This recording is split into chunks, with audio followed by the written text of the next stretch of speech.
also talking about a lifelong experience, dealing with your wife, your husband, your kids. Almost at this point we could say quite safely, scholastically, experientially, we could say quite safely that there's no such thing as sudden enlightenment in Buddhism at all.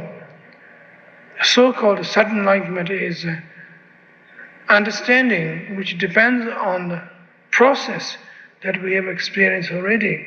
So therefore it is called sudden. You could say that there is suddenly I saw the sun rising, suddenly I saw the sunset, but that is dependent on the situation and you are making more dramatic than necessary. Sun doesn't rise suddenly or set suddenly. And maybe you have noticed that that's going to happen. That depends on your own experience with that. Point here is that there is a continuity in the spiritual journey, that you begin very solidly and you progress very solidly and you evolve yourself very solidly. So the things we are talking about, or we've been told of magical zap, so to speak, is a purely mythical one, ladies and gentlemen.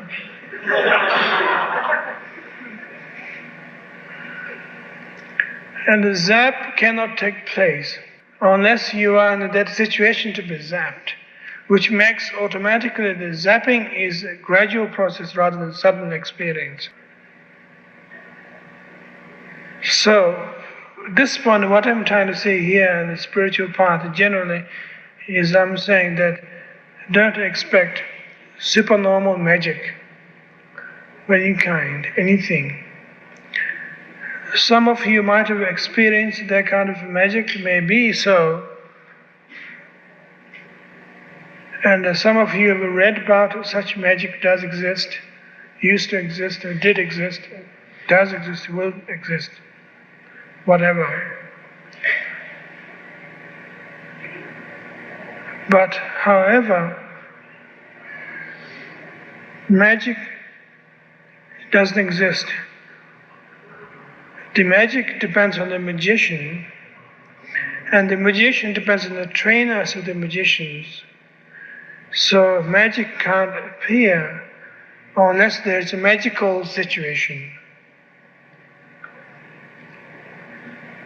And no one can save us from state of chaos unless we understood what does mean by chaos and confusion.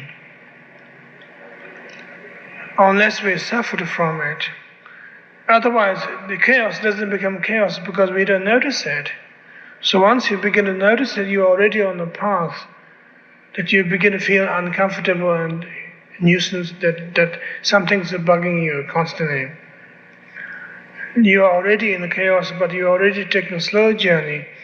So the spiritual progress, the spiritual path, the development that we're talking at this point, is a gradual process.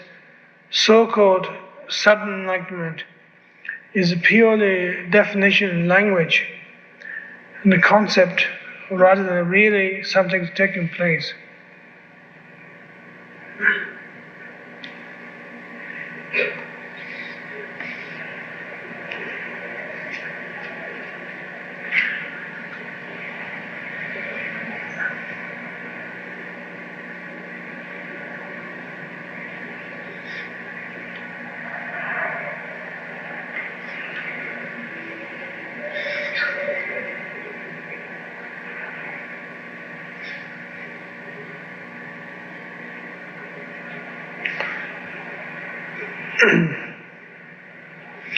Spiritual journey.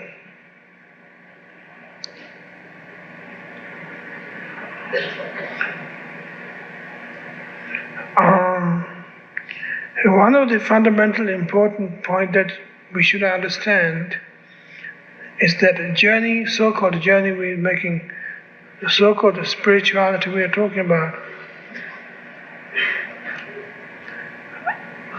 fundamentally it is based on nothing to do with the spirit And spiritual is self-existing healthiness that every one of us possess. That we are not talking about the mythical concept of God, or we are not talking in terms of divine power that we can't understand, but we got to accept it. But we are talking about something that's very literal and real, that the spiritual journey can only take place if we begin to make ourselves available to the path to begin with.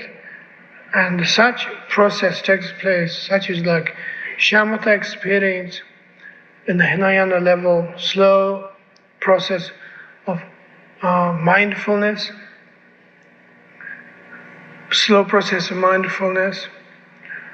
which allows ourselves to be available to ourselves. Before we become missionaries or social workers, whatever you have, in the bodhisattva level or the tantric level, whatever we have, or conventional level, that we have to start, as we discussed the other day, that we have to realize ourselves and to pull ourselves together, that the first step of being a social worker or preacher is make sure that we don't become nuisance to others, that we don't make nuisance to others. And that is the starting point, is that we don't make nuisance to others, is the shamatha practice of meditation, in which that we begin to catch ourselves being nuisance to ourselves. We find all kinds of thought problems, all kinds of emotional hang-ups, all kinds of physical sitting practices, problems of all kinds. And we are somewhat dubious to our technique that was given to us, and we are making nuisance to ourselves, let alone not make a nuisance to somebody else. So we are nuisance to ourselves, we get angry to ourselves by saying that I could do better than this. What's wrong with me? It seems I'm getting worse, I'm going backward. And you're angry at every world, all world, including yourself. That everything you see is an expression of insult. That the universe becomes expression of insult at once. And one has to relate with that to begin with. If you begin to exert your power and energy to the path, that one has to face that particular fact, that you're going to work with yourself. Having understood or realized that the first step is to make sure that you can make friends with yourself, is the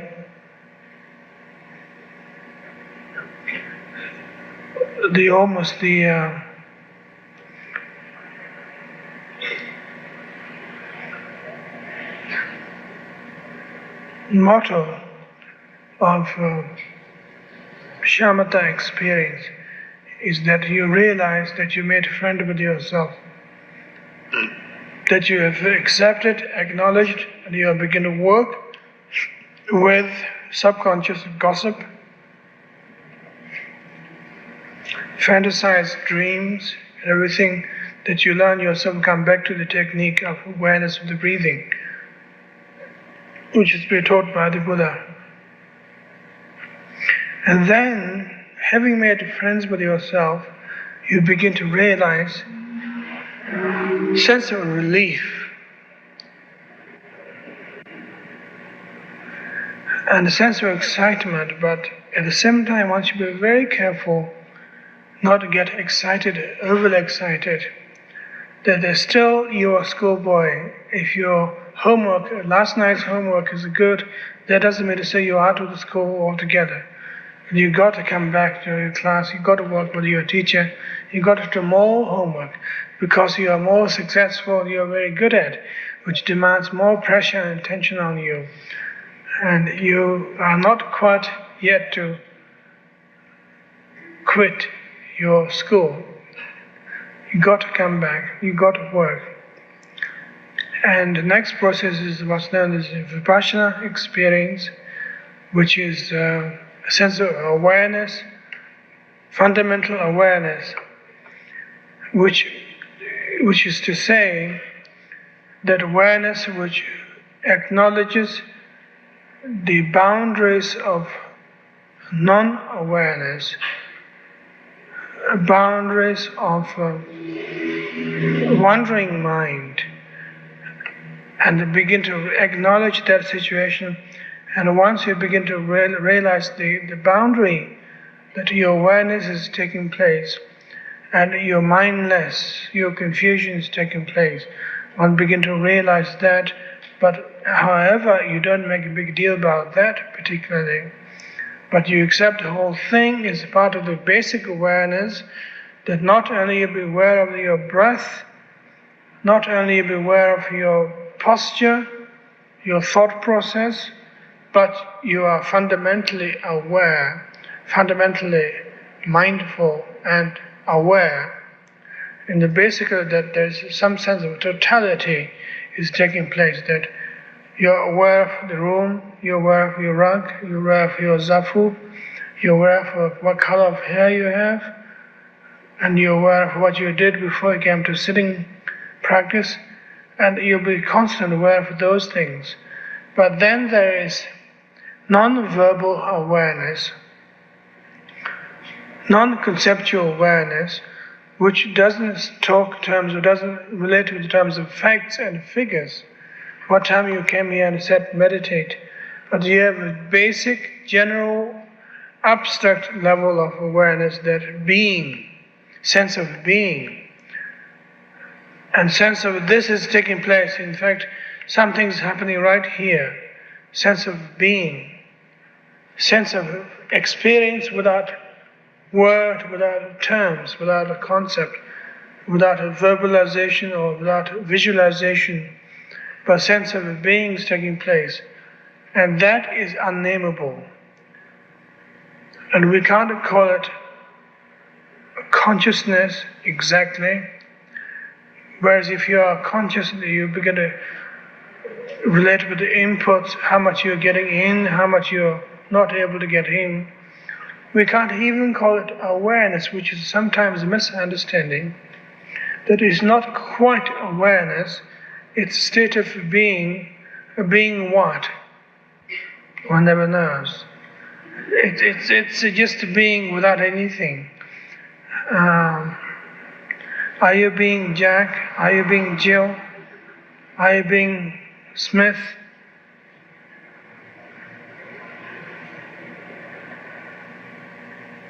One never knows. But it's not as vague as that, but within the state of vagueness, of uncertainty, there is a very strong energy, very powerful.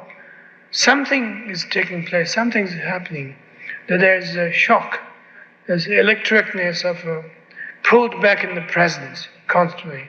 Here. It's happening. It's really taking place. So it's not as vague as we expected, but actually it's happening. Which is a very interesting dichotomy there, that on the other hand, not knowing what it is all about, but on the other hand, there's enormous precision and understanding. Very directness is taking place, which is a state of Vipassana, state of realization in terms of insight, that you begin to see inside of your mind in the level of non-verbal awareness.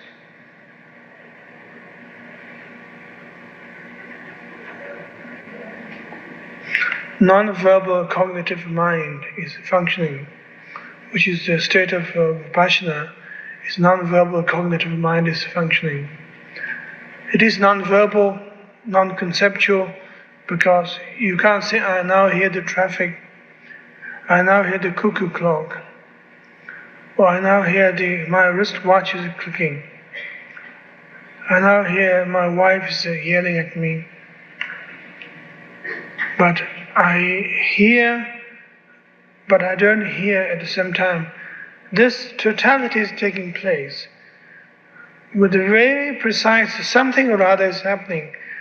That it is very electric, but on the other hand, it's not particular ecstasy. No, it is state of dullness, but state of here-ness is taking place, which is described in the Tibetan Buddhist literatures is now-ness. Now-ness.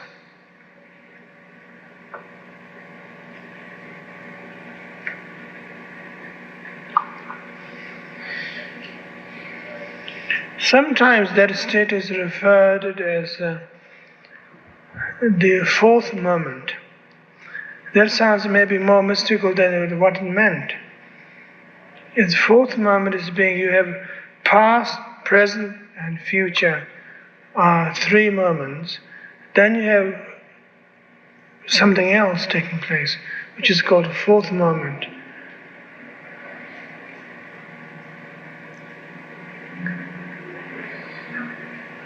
And the fourth moment is not particularly far out experience or extraordinary as such, but it is a state of that such experience doesn't belong to now even, or that at all, or doesn't belong to my be experience, but it belongs to non-category, which provides another sense of category. That's why it is called the fourth moment.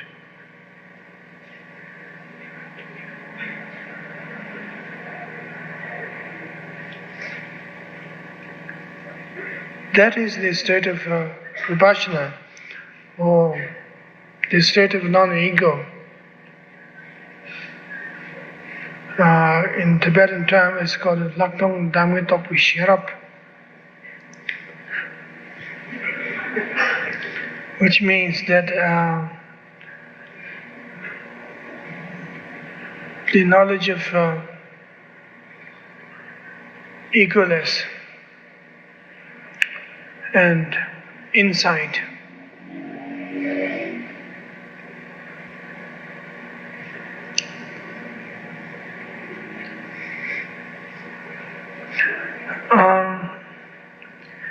It's a very real experience.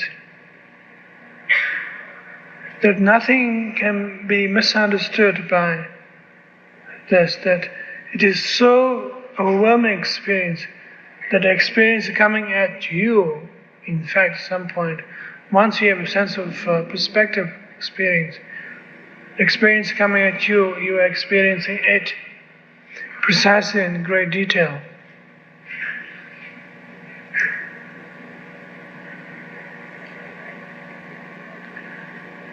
And from that point of view, then you are able to work with yourself, your life situation, your everyday life situations, because that there is a constant reminder is taking place in everyday life.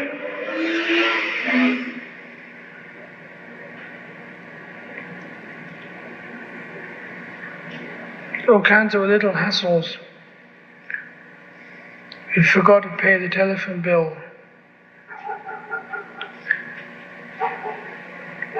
And the message from the bell company is becoming heavier and heavier. Just about to see you.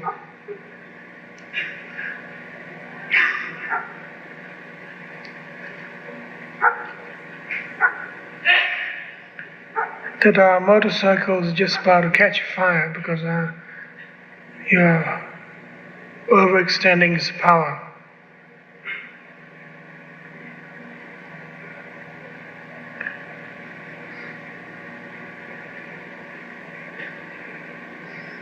that your grandmother is dying. There is a further need for commitment, family heritage, parental relationships are calling for your attention that you can't afford to forget. All kinds of past reminders and present reminders happening at once.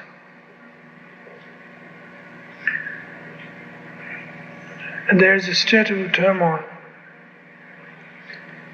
Problematic situations happening constantly. But if you look at it closely, where the problem came from, what is all this about?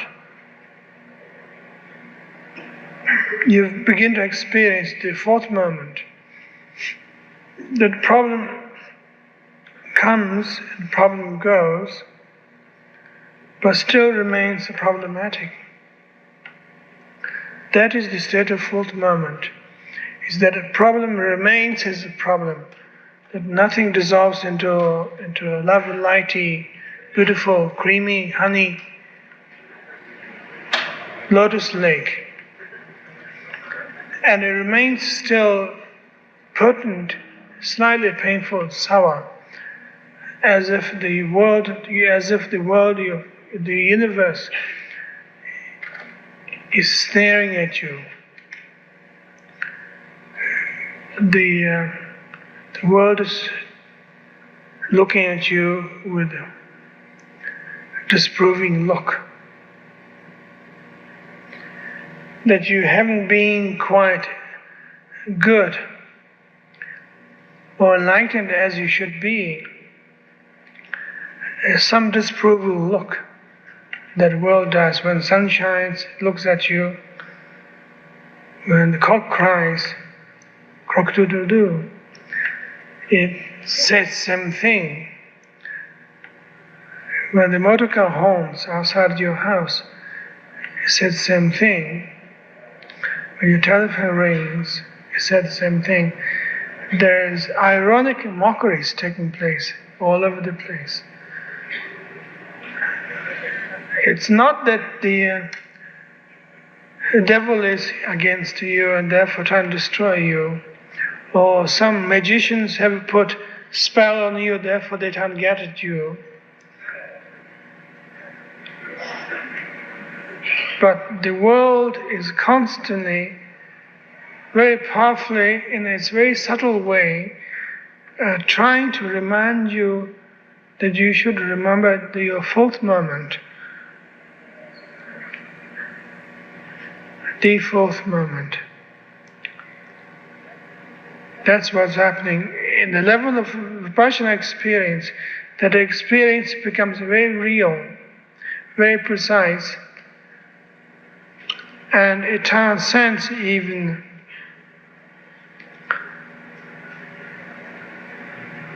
reference work on the reference point on the doctrine that you are practicing Buddhism, you're practicing Hinduism, but you're practicing life. And in fact, ironically, you begin to find that you can't escape, and life is practicing you.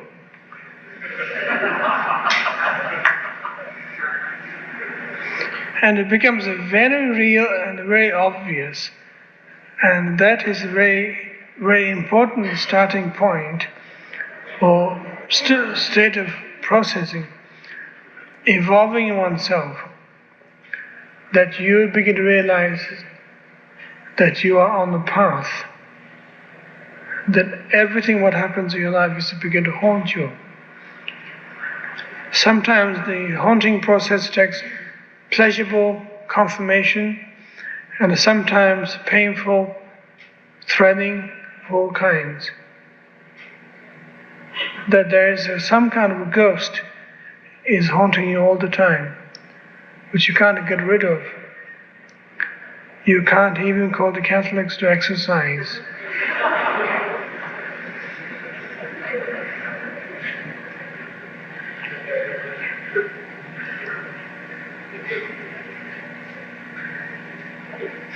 State of insight, fourth moment experience, as well as the state of being haunted, taking place simultaneously.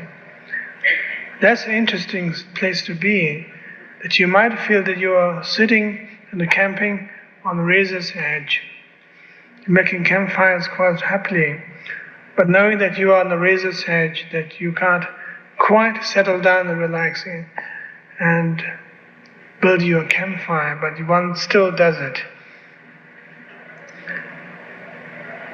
And that state of hauntedness is a state of ego, actually. That there's somebody in your family, in your part of a being, is to begin to complain you that somebody's getting uncomfortable messages.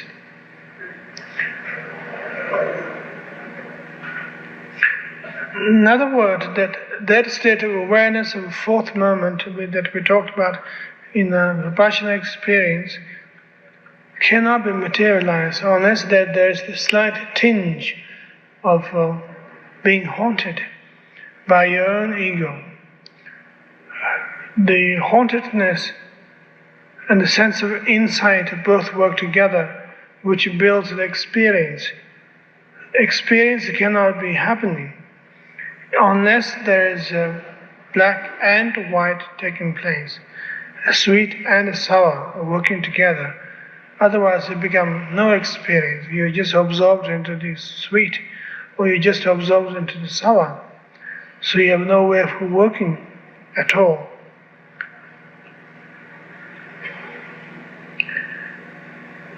So, on the whole, that we should regard our practice and experience on the path is experiential rather than stages on the path, that now you're on that particular program, and now next thing you're on another kind of program, and on July the 4th that you decide to change your program into something else. September the 2nd you're now on to something else.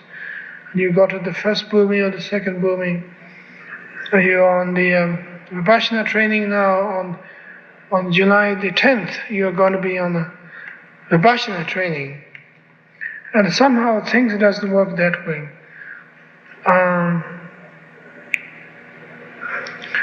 And a lot of teachers try to institute such techniques and failed. A lot of students trying to put themselves so that they know where they're at, so to speak, as we usually say. And they also failed. So we have no way of knowing where we are, how we're going, as far as computerized demand is concerned. But we know we are on some journey. That journey takes place, that journey takes time and experience. So the experience, when we talk about, we should be very careful on that term, experience. What you experience, what you're experiencing.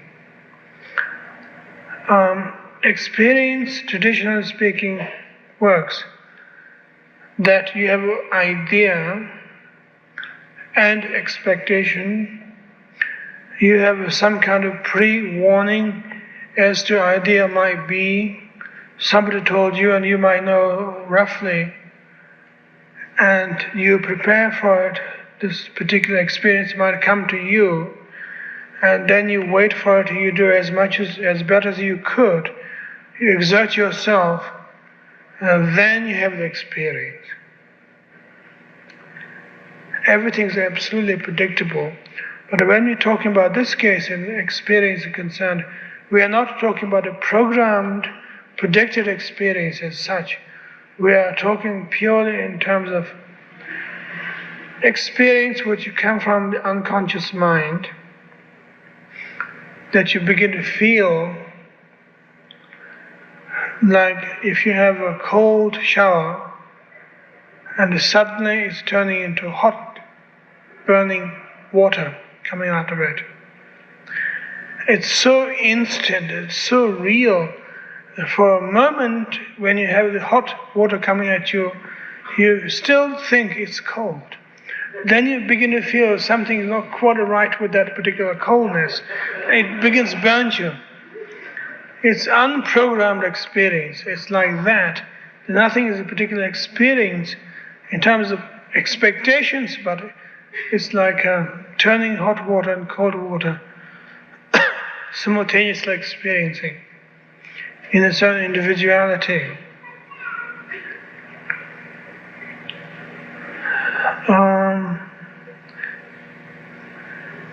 Maybe we could stop there and discussion.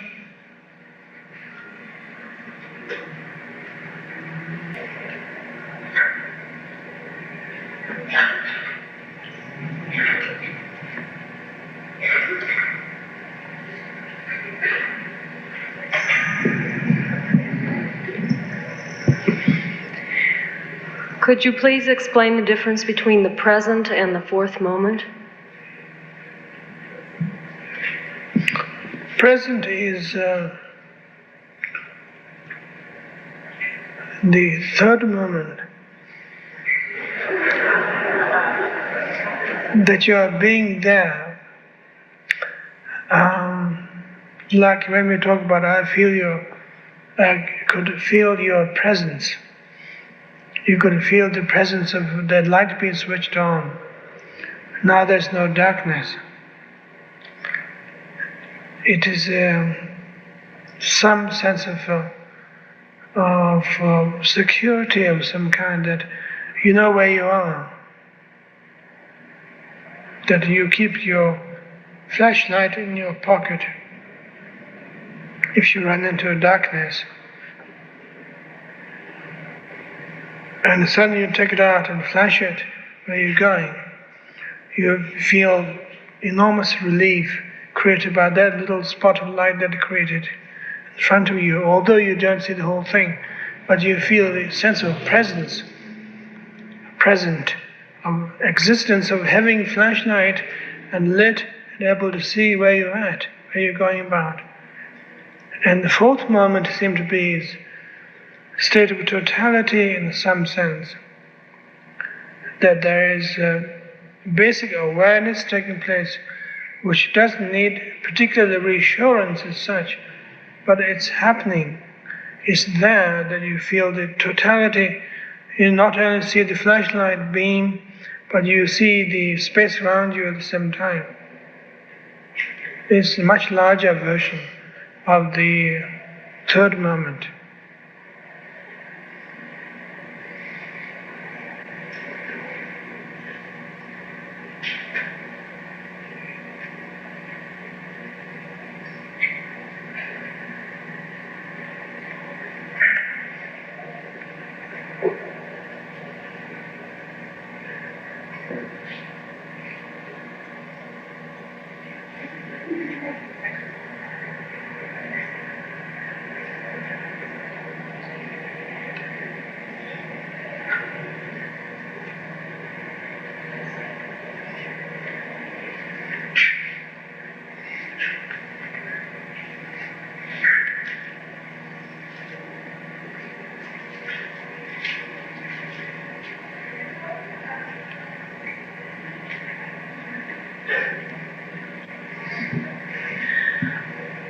When you're talking about when you reach a state where the world is looking at you, you're just there and life is living you. Sorry, I couldn't hear. The way you're talking about life lives you, life does you, you don't do the practice so much more that life does you. Werner Erhard talks about you being the creator of your life, you creating all of your life around you, you creating all of the events in your life to happen. Is there any dichotomy in those two things? Well, the whole thing is saying exactly the same thing. Same thing? But trying to sort out who's who, which is which, what is what, is a problem that we run into constantly. And particularly psychotherapeutic world, that you sort out where things went wrong. That you had a spider in your crib which might be the problem of your whole personality, and somehow it doesn't work. And it had to be a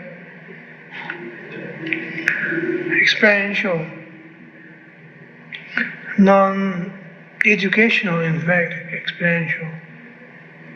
That as soon as we begin to work in terms of that this process is the educational process for you, and then we begin to view it entirely different angle, and we have enormous misunderstanding.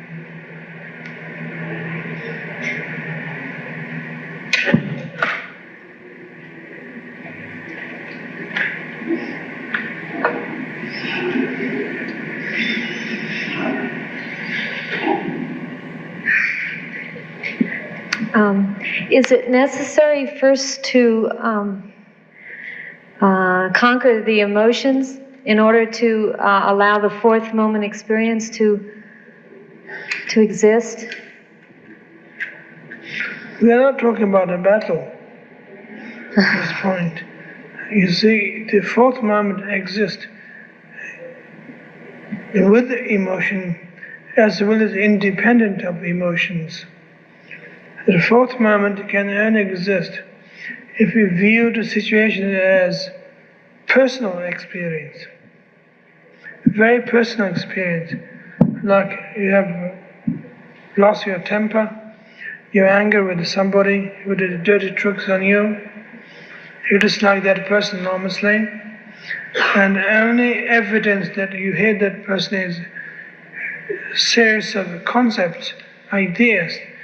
He did that to me, he did this to me, I did that to him, but he did that to me on the other hand. And we have become very verbal, conceptual, that in fact we have no idea why we're angry at all that person if we don't have those logics proving us facts and figures. But what we're talking here is that you could experience such anger at a very personal level, abstract, very personal level, that we don't have to borrow the ideas of facts and figures or the proofs of anything, but anger exists by itself. Awareness of fourth moment exists by itself. It doesn't need any logical proof, definition of that was the cause of my fourth moment experience, or this was the experience of that. But it's very personal.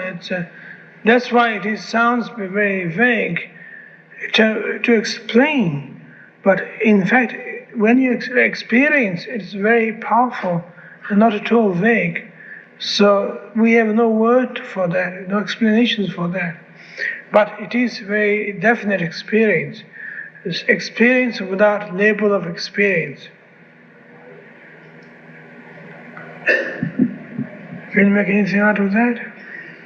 Well, it just seems to me that when the emotions, such as anger, the example you're using, that the anger would take over, and there would be no possibility for fourth moment because of discursiveness of the thoughts that go on, like you said. I mean, that's the problem. That one of the problems that we begin to feel that our anger or our passion will take us over. So we have no existence. That's why we feel some sense of ego trip, that we want to be the center of attention rather than my anger taking me over. And there's a big misunderstanding about that. Not knowing anger is part of you, really, properly, fully. And once you begin to realize anger or passion or whatever, lust, begin to realize they are part of you. The reason why it is a part of you is because there is a very close link with your emotions and yourself. That you don't have to resort yourself to explaining yourself that how I was angry because somebody did a terrible thing on me. That was very superficial. But there's something very real than that is taking place. There's a whole mystical experience taking place when you lost temper, when you state of the lost. There's a real mystical experience which is unnameable but very real. reminds you of your true self constantly, which is extremely powerful, and if I could use such word, it's very beautiful.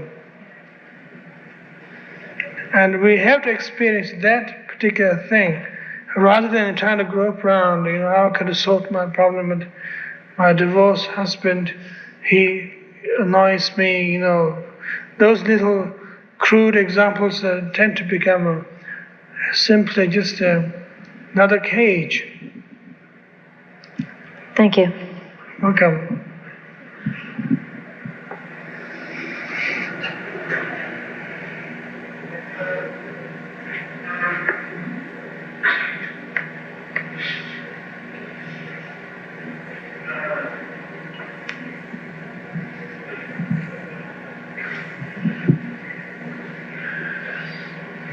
The question about Werner Erhard saying that you are the creator of your life, of your universe.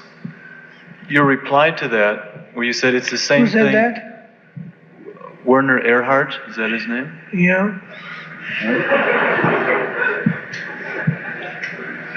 The quotation from him that was brought up, that you are the creator of your own life, and your reply was that's the same thing as life is living you.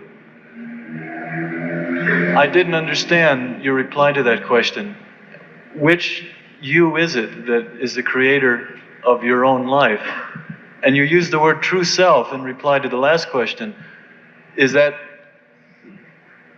all right, that you that Warner's talking about is the true self that you're speaking of, but I still didn't understand your reply to the question. It's very clear, extremely clear. What?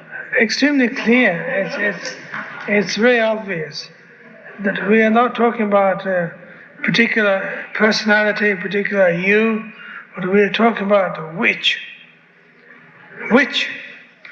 you. We're not talking about you, but we're talking about that which.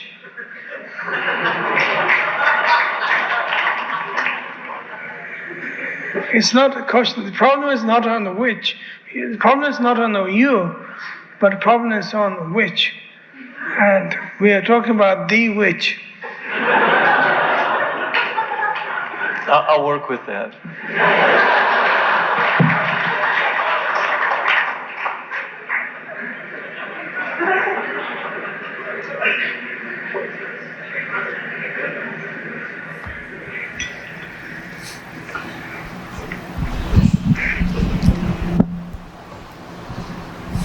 Rinpoche, in ending your talk, you mentioned the analogy of the person taking a shower whose water suddenly turns burning, and at first they don't recognize it and then do. And I'd like to understand that better. Are you saying that there's a moment when your comfortable situation suddenly becomes literally dangerous to you? Not necessarily. I think it's what I'm talking about is naivety, that there isn't enough intelligence taking place. But you'll be accepting things that, you turn on a cold shower because you feel hot, and hopefully everything's going to be okay. But then there's a little twist takes place. It's naivety, in the sense of the naivety is in fact the basis of spiritual materialism. And naivety is the believing in something which doesn't exist, and a sense of stupidity. And I'm talking about naivety at this point, that you make sure that everything's okay, but then you just give in. There's no reminder is prepared for anything. And whenever there's a reminder, which is part of the fourth moment that we'll be talking about tonight, if there's a reminder, that becomes very real. But if you don't have a reminder, then you are just at the mercy of the chaos, or samsara for that matter. So the opposite of that attitude would be what? Is watchfulness, is awareness. Mindfulness to begin with, then awareness as you grow up from the mindfulness. That's why sitting practice is very important. Just boils down to that. Thank you. Good luck, Adam.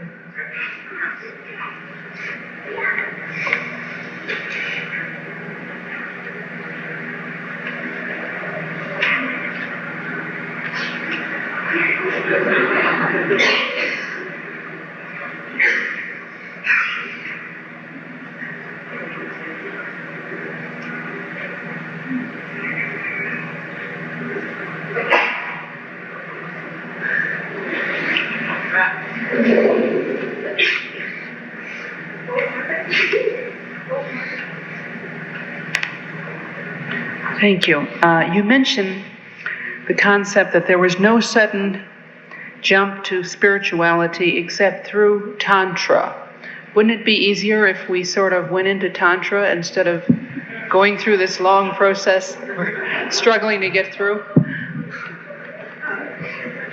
Well, we have to wait for that. Tantra is the approach from Tantric point of view, or Vajrayana point of view, is very different, and almost using the completely opposite psychological approach. But it is founded on the same psychological approach to begin with. Then you can afford to reverse the whole thing. But I think we're getting into a more complicated area, and I would like to wait for that later on. And we have good understanding of what we're talking about right now, that we have more grasp of where we're at, what we're doing. Then that might be the preparation to understand Tantra. Thank you.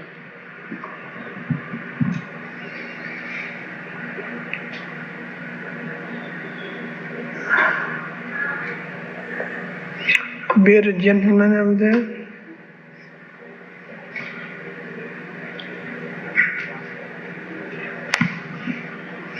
When you talked about the analogy of the cold shower and all of a sudden the water turns hot, you mentioned that the fourth moment is an unprogrammed experience from the unconscious. Is this unconscious the state of egolessness?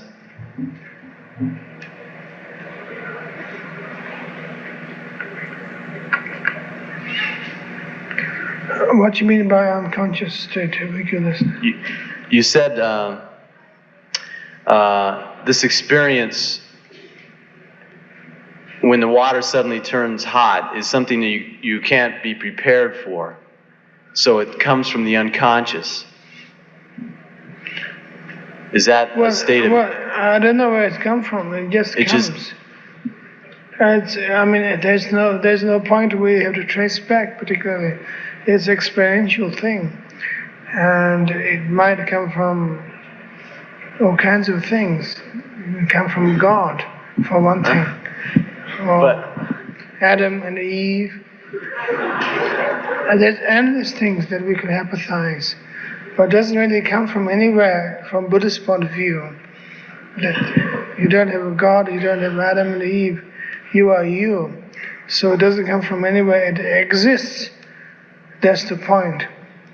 But if you're talking in terms of underlying consciousness or unconscious, but it comes from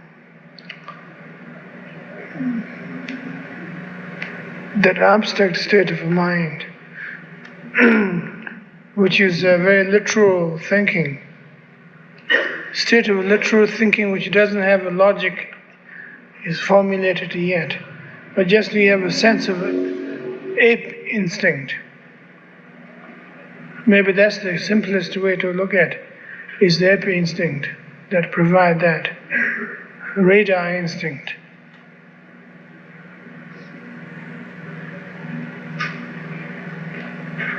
Thank you.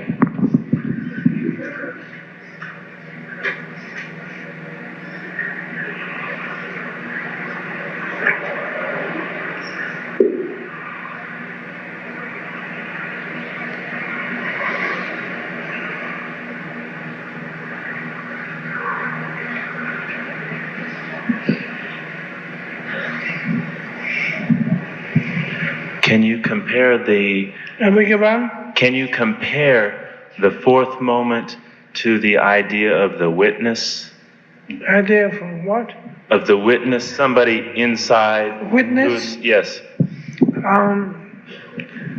Well, I don't think so. A witness is intentional. That often a lot of Gujifians talk about witness, awareness, but what we are talking here is not in a sense of, you see, when you witness something, like you witness somebody's signature, which is somebody has signed already and you witness that. It needs two people to work on one project. But in this case, the witness is same thing. That if you witness something, you have a comparison, but fourth moment is great and personal and fantastic because this doesn't need feedbacks. It just does it by itself. It's like the analogy of a shower, cold and hot shower coming. There's no preparations involved. But when we talk about a witness, we are talking about a comparison. You have a self-employed professor in the middle of your brain who tells you how the whole thing should be. Thank you.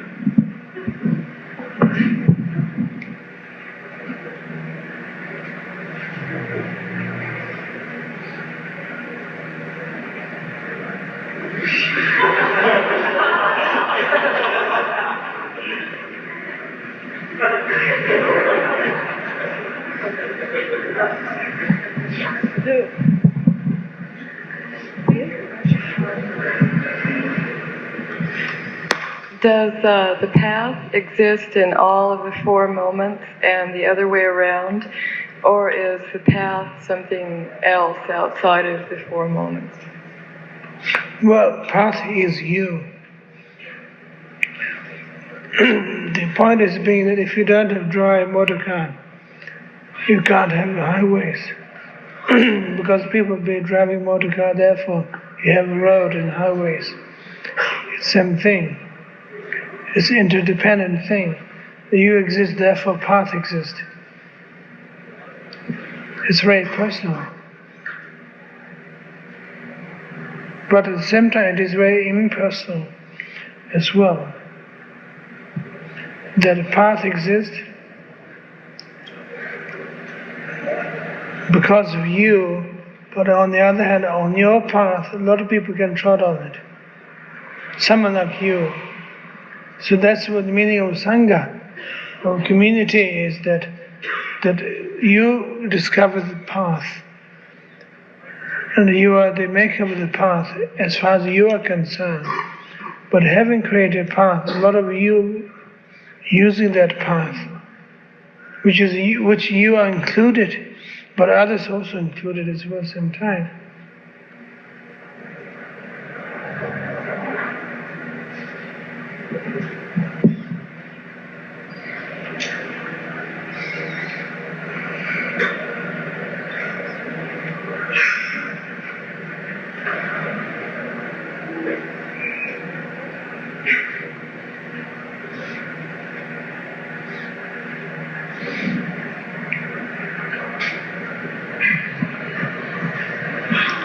Can the fourth moment be experienced continuously?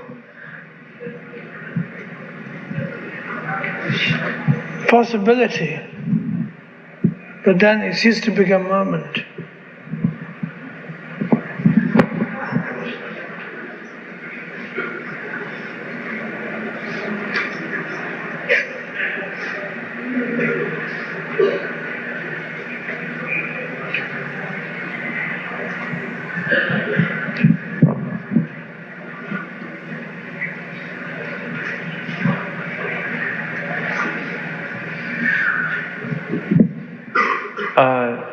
Does the fourth moment have anything to do with samadhi? With the what? Samadhi.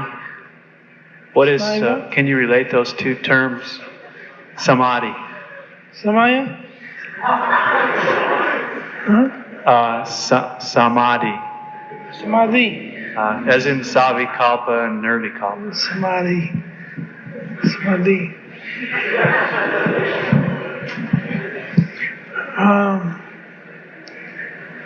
Basically not. Maybe the fourth moment is the maker of samadhi experience, producer of it, creator of it. But as far as fourth moment is concerned, it has nothing to do with the samadhi as such particularly. It's a state of clarity. The samadhi talks in terms of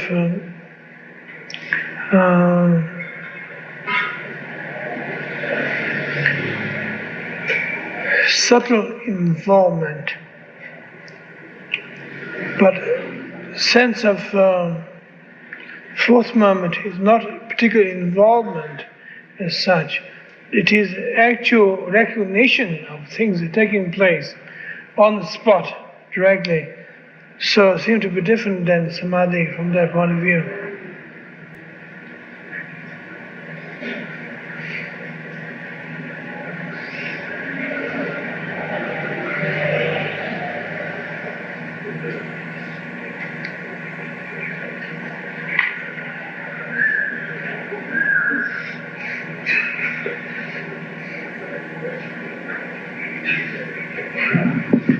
When you were talking about the fourth moment, and then the sense of the world constantly giving reminders, and the sense of being faced with a challenging attitude on all sides, sounds like that could become kind of paranoid, or there be some possibility there for. Did you say paranoid? Paranoid, yeah. Or that could get a very heavy situation.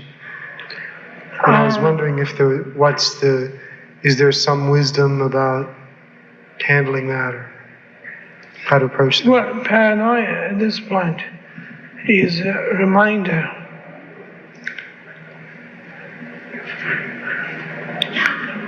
I don't see any problems with that, particularly. And I don't see why we have to even up or smooth out, particularly. Paranoia is rugged and raw, sharp. And the fourth moment is also rugged and raw and sharp. And we can work directly both of them together. So we don't have to try to make sure that what we're doing is okay and good, particularly, and we just attack it. We just get into it and do it. So the question of paranoia or schizophrenia doesn't exist actually at this point. And the caution is that you just do it. Involve yourself into it and just do it. And let's forget about those fucking words. Thank you. You're welcome.